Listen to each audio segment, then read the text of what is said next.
नारायण पूछे तुलसी से दिलवा के बात हो। नारायण पूछे तुलसी से दिलवा के बात हो।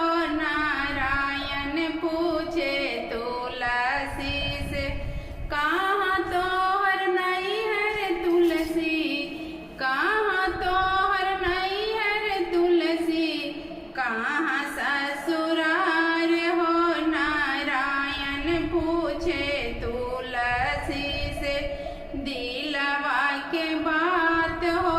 नारायण पूछे तुलसी से दिलवा के बात हो।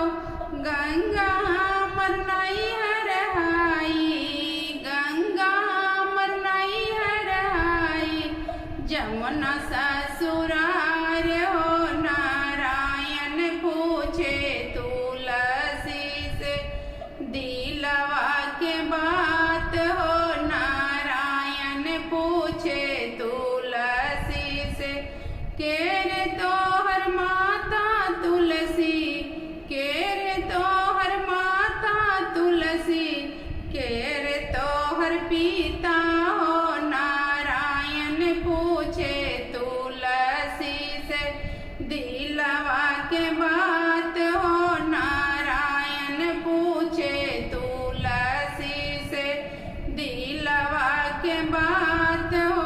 धरती हमर माता की, धरती हमर माता की, आकाश हमर पिता हो। नारायण पूछे तुलसी से दिलवा के बात हो।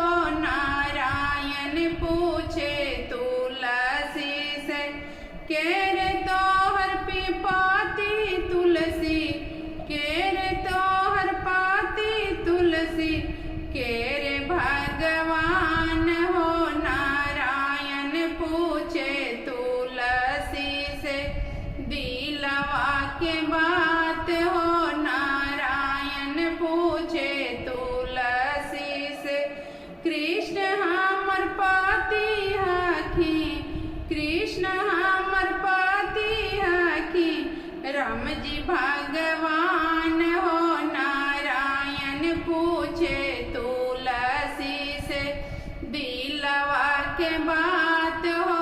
नारायण पूछे तुलसी से दिलवा के बात हो। नारायण पूछे